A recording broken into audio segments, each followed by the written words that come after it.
আমরা শুরু থেকেই বলে আসছিলাম যে 10টি বা 5টি ট্রাইব্যুনাল গঠন করেন। দেখেন, শেখ পরিবারের একজনকেও সরকার ধরতে পারে নাই, একজনকেও না।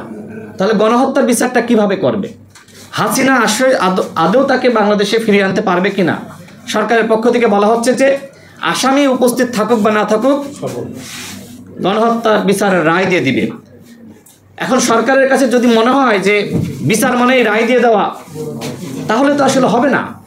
আমরা সরকারকে বলবো হাসিনাকে ফিরিয়ে আনার রোডম্যাপ প্রকাশ করেন, প্রয়োজনে আন্তর্জাতিক লবিং তদবির বাড়ান। হাসিনাকে যদি ফিরিয়ে এনে তার সর্বোচ্চ শাস্তি নিশ্চিত না করা যায়, তাহলে গণহত্যার বিচার নিয়ে প্রহসন করা হবে। একই সাথে ওবায়দুল কাদের সহ যারা পালিয়ে গেছে এদেরকেও ফিরিয়ে আনার ব্যবস্থা করতে হবে। আমাদের স্বরাষ্ট্র উপদেষ্টা তিনি বলেছিলেন যে এই যে রাষ্ট্রপতি আব্দুল হামিদ পালিয়ে গেল, যদি তিনি যথাযথ তদন্ত এবং যারা এর সাথে জড়িত তাদের বিচারের মুখোমুখি না করতে পারেন, তিনি পদত্যাগ করবেন। এখনো পর্যন্ত তদন্ত হয়নি, কিভাবে তিনি দেশ ছাড়লেন আমরা কেউ জানি না। এইভাবে সরকারের পক্ষ থেকেই আমার কাছে যেটি মনে হয় যে এই অপরাধীদেরকে, গণহত্যার যারা আসামি, এদেরকে পালিয়ে যেতে সহযোগিতা করা হচ্ছে। সরকারকে বলবো, গণহত্যার বিচারে আপনাদের যথেষ্ট ঘাটতি রয়েছে, আপনাদের তৎপরতা নিয়ে সন্দেহ রয়েছে। আপনারা দ্রুত সময়ের মধ্যে নির্বাচন, বিচার এবং সংস্কারের রোডম্যাপ প্রকাশ করুন। আমরা প্রত্যেকটি দল সেটিই চাই। এবং গণসংহতি আন্দোলনের পক্ষ থেকে যে সংবিধান সংস্কার সবার নির্বাচনের কথা বলা হয়েছে, আমরা তো সবাই সংস্কার চাই। সংবিধানের সংস্কার ছাড়া নির্বাচন কেউ চায় না।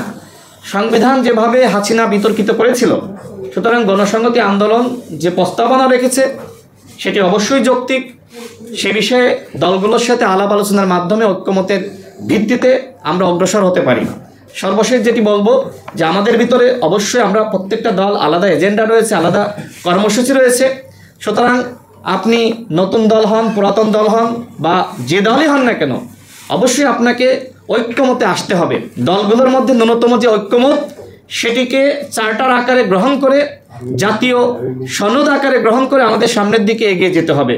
আমাদের দল বা গণসংহতি আন্দোলন বা বিপ্লবী ওয়ার্কার্স পার্টি বা বিএনপি, যার যতটুকু এজেন্ডা বাস্তবায়ন হবে না, আগামীতে আপনি ক্ষমতায় যাবেন, জনগণকে বলবেন ভোটের জন্য যে আমাকে ভোট দেন, আমি ক্ষমতায় গেলে এই সংস্কারগুলো করব। এর বাইরে তো অন্য কোনো উপায় নাই। আমরা চাই সবার ভিতরে একতা থাকুক, আমরা জাতীয় ঐক্য সংহতি ধরে রেখে আমরা এগিয়ে যাই। প্রত্যেকটা দলের ভিতরে সম্পর্ক থাকা দরকার। সরকার সেই সম্পর্ক ধরে রাখতে ব্যর্থ হয়েছে। সরকারকে বলবো, এখনও সময় আছে। আপনারা শুনছি যে আগামী সোমবার আপনারা আবার জাতীয় সংলাপ রেখেছেন। এই সংলাপ যেন আগের মতন শুধুমাত্র চা নাস্তা খাওয়ার সংলাপ না হয়। প্রত্যেকটা সংলাপ শেষেই একটি সিদ্ধান্ত জনগণকে জানাতে হবে। আমরা সেই সিদ্ধান্তের অপেক্ষায় যে কবে আপনারা বিচার সংস্কার এবং নির্বাচনের নির্দিষ্ট রোডম্যাপ